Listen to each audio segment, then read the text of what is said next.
Hello friends, welcome to my YouTube channel star Gaurav education. दोस्तों, आज आपका 21 जून को जो आपका 12th का मैथ्स का पेपर हुआ है उसका सॉल्यूशन आज अपन इस वीडियो में देखेंगे। देखिए, वैसे सॉल्यूशन तो बहुत लेट हो गया है, पर फिर भी मैं आपको बता रहा हूं, क्योंकि जो क्या है ना, काफ़ी स्टूडेंट्स बोल रहे थे कि सर सही आंसर बता दीजिए जिससे हम चेक कर लेंगे कि हमारे कितने बन रहे हैं। तो देखिए, आप एक बार अपने ऑब्जेक्टिव चेक कर लीजिएगा और प्लीज़ आप कमेंट में ज़रूर बताइएगा कि आपका जो पेपर है वो कितने नंबर का गया और पेपर कैसा रहा आज का आपका। ठीक है, तो चलिए आज की इस वीडियो को स्टार्ट कर लेते हैं। वीडियो को पूरा देखना है, बिल्कुल भी स्किप नहीं करना है। देखिए, यहाँ पर आप देख सकते हो 12th क्लास हायर मैथमेटिक्स है। ठीक है, हायर सेकेंडरी सेकेंड एग्जाम 2025। ठीक है, अब यहाँ पर देख सकते हो पहले जो अपना ये सेट है, देखो आपके सेट अलग अलग हो सकते हैं, आपके में कौन सा सेट है वो आप देख लेना। ठीक है, और आपके पहले नंबर पे कौन सा प्रश्न है वो भी आप देख लेना। ओके, हमारे जो पेपर है उसमें है एक शब्द में उत्तर है, एक वाक्य में उत्तर है, तो पहले नंबर पे। तो जो अपना पहला प्रश्न है, जल्दी से मैं आपको बस आंसर बता देता हूँ, एक्सप्लेन नहीं करूँगा। ठीक है, क्योंकि एक्सप्लेन करने का टाइम भी नहीं है। तो देखिए, इसका जो करेक्ट आंसर होगा 10⁻√3 माइनस सेक इनवर्स -2 का मान ज्ञात कीजिए। तो देखो, एक आध वैसे आपको बिल्कुल सही आंसर बताए जाएंगे, एक भी मिस्टेक नहीं होगी।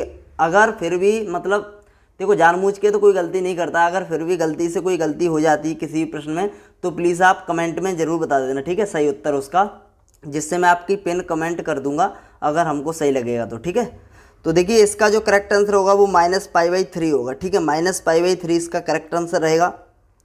अगला इसका जो करेक्ट आंसर है, ये जो आव्यूह दिया है इसका, जो ए आव्यूह है इसका परिवर्त लिखना है। तो देखिए, परिवर्त मतलब इसका उल्टा लिखना है, तो इसका जो हो जाएगा आव्यूह AJ और N×M, इस प्रकार से अगर आपने लिखा है तो बिल्कुल सही है। ठीक है, देख लिया। अब देखते हैं यहाँ पर तीसरा जो है मैट्रिक्स दी है, तो इसको मैट्रिक्स को सॉल्व करना है और x का मान निकालना है। तो इस मैट्रिक्स को अपन सॉल्व करेंगे। देखो, इसका मल्टीप्लाई इससे, इसका मल्टीप्लाई इससे, फिर इसको मतलब सॉल्व कर लेंगे, x की वैल्यू निकाल लेंगे। तो x की जो वैल्यू आएगी वो आएगी +-2√2। ठीक है, +-2√2, क्योंकि x² आता है 8। ठीक है, तो x क्या बन जाएगा, +-2√2 हो जाएगा। ठीक है, चलिए, अगर आपने 2√2 भी लिखा है फिर भी सही माना जाएगा। ठीक है, प्लस माइनस नहीं लगा पाया तो कोई दिक्कत नहीं। अब देखिए, यहाँ पर आप देख सकते हो अंतराल ज्ञात करना है इसका। यहाँ जो फंक्शन दिया है यहाँ पर आप देख सकते हो f(x = 2x² - 3x) के प्रदत्त f वर्धमान है। तो देखिए, इसका जो अंतराल है वो ज्ञात करना है। तो देखो, x > 3/4 और इसकी इन्फिनिटी, दो अंतराल इसके निकलेंगे। ठीक है, तो आप देख लेना आपके कितने, इतना ही आंसर आना चाहिए यहाँ पर। आप और मैं आपको बता दूँ पाँचवें का आंसर क्या होगा। देखिए, पाँचवें का आंसर होगा इसका, डायरेक्टली मैं आपको आंसर लिख देता हूँ। r वेक्टर = इसको आप जब आप सॉल्व करोगे तो यह आंसर निकलेगा। r vector = i vector i cap +2j cap +3k cap. ठीक है, इस प्रकार से, और प्लस लेमडा।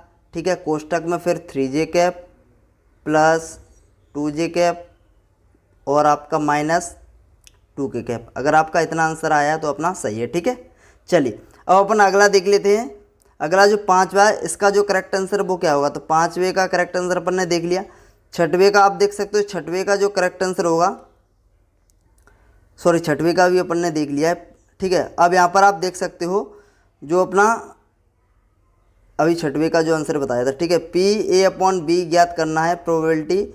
इसमें PB का मान दिया है 0.5 और PA∩B = 0.32। ठीक है, तो इसका जो मान ज्ञात करना है, तो देखिए मैं आपको बताऊं, जो आपका PB की वैल्यू दी है 0.5। ठीक है, और A∩B की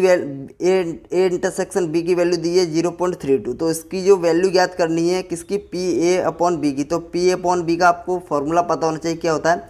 तो इसका फॉर्मूला होता है PA∩B/0.5, यानी 0.32/0.5 हो जाएगा। ठीक है, इसको सॉल्व, मैं देखो सॉल्व करके नहीं बता रहा हूँ, डायरेक्ट आपको आंसर बता देता हूँ। इसका आंसर होगा 0.6 या फिर 0.64। ठीक है, दशमलव के बाद लगभग 2 अंक लिख दो, 0.64 बहुत हो। ठीक है, अगर आपने 0.6 भी किया है फिर भी सही है, 0.64 करके आए फिर भी सही है। ठीक है, अगला अपन देख लेते हैं सही विकल्प में उत्तर।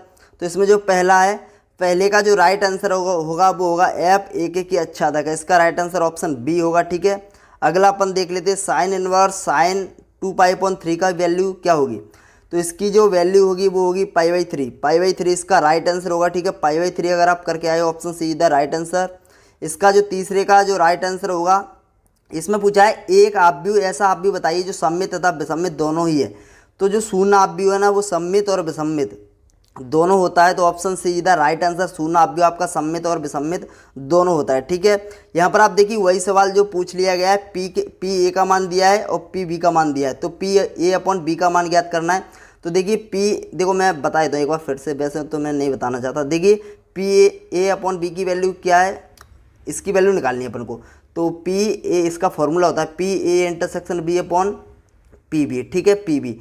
तो यहाँ पर क्या दिया है, पी बी की वैल्यू 0 दी है। जब ये नीचे वाला ही पोर्शन 0 हो जाएगा तो क्या हो जाएगा, अनडिफाइंड हो जाएगा, मतलब परिभाषित नहीं किया जा सकता, मतलब इन्फिनिटी आ जाएगा। तो इसका राइट आंसर हो जाएगा ऑप्शन नंबर डी।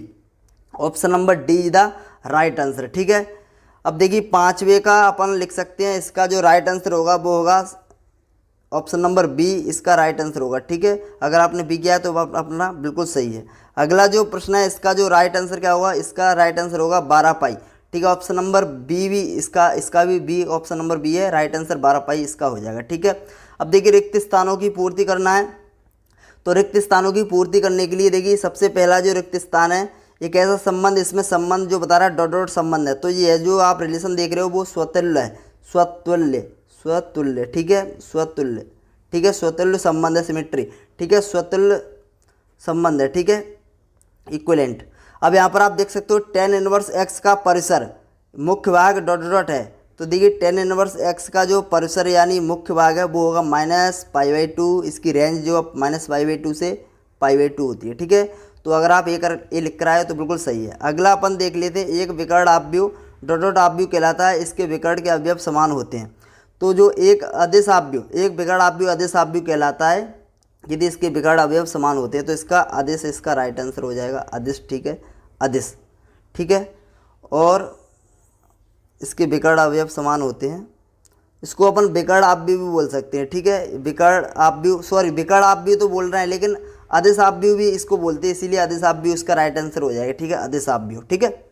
चलिए एक वर्ग आव्यूह ए एक डॉट डॉट आव्यूह कहलाएगा यदि जो आव्यूह ए की वैल्यू 0 दी गई है। तो यहाँ पर आप देख सकते हो मैट्रिक्स ए की वैल्यू 0 दी गई है, तो इसका जो राइट आंसर हो जाएगा वो ऐसा आव्यूह कहलाएगा व्यतक्रमी आव्यूह, ठीक है, व्यतक्रमी आव्यूह कहलाएगा, ठीक है, इसको आप लिख लेना, ठीक है। अगला अपना फलन f(x) = एक फंक्शन दिया है, इसका निम्नतम मान ज्ञात करना है, तो इसका निम्नतम वैल्यू होगी 3, ठीक है, आप निकाल लेना।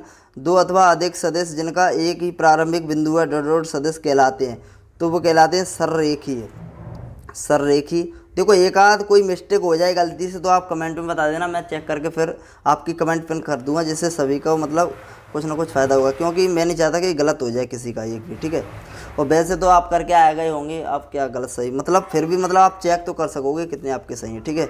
तो यहाँ पर आप देख सकते हो सत्य सत्य में, सत्य सत्य में देखिए पहले का सत्य है, दूसरा भी अपना सत्य है, ठीक है, तीसरा अपना असत्य है, और चौथा अपना सत्य है, पांचवा अपना असत्य है, और छठवा अपना सत्य है। अगर आपने इस प्रकार से टिक किए तो अपने सही है। चलिए सही जोड़ी मिला लेते हैं। सही जोड़ी पे आप यहाँ पर देख सकते हो, तो देखिए सही जोड़ी यहाँ पर आप देख सकते हैं, सही जोड़ी में क्या है, 5वें नंबर में सही जोड़ी है, तो यहाँ पर आप सही जोड़ी मिला सकते हो। तो देखिए फंक्शन f(x) लिमिट दी है -a से a, इंटीग्रेशन f(x) dx = 2 0 से लिमिट दी है इंटीग्रेशन में f(x) dx, तो इसकी वैल्यू क्या होगी, तो इसका जो वैल्यू होगी ये इसका d से मिला देंगे, ठीक है। tan x की वैल्यू हो जाएगी log sec x, आपने याद कर रखा होगा, ठीक है।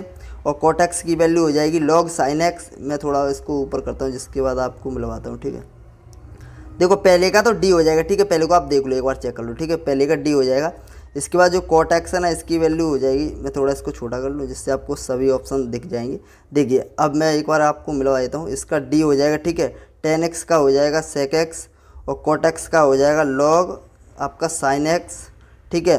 और sec x और tan x इसकी वैल्यू हो जाएगी माइनस, इसकी वैल्यू हो जाएगी sec x + c, ठीक है। और जो अपना ये वाला है इसका राइट आंसर हो जाएगा ऑप्शन नंबर बी, और tan x का इंटीग्रेशन अवकलन होता है sec स्क्वायर x, ठीक है। तो इस प्रकार से आप अगर आपने मिलाएं तो अपनी सही है, ठीक है। चलिए अब देखो यहाँ पर अगर आपको समझ में नहीं आया कोई भी मतलब मैंने क्या लिखा था, तो आप यहाँ पर देख सकते हो, मैंने सभी लिख दिए, एक शब्द में उत्तर, सही विकल्प, ठीक है, रिक्त स्थान और सत्य सत्य जितनी भी है और सही जोड़ी, ठीक है। तो यहाँ पर आप देख सकते हो। तो धन्यवाद दोस्तों, take care, bye bye. Video अच्छी लगी तो प्लीज़ लाइक कर देना। अगर आप चैनल पर नए हो तो प्लीज़ चैनल को सब्सक्राइब कर लेना। धन्यवाद।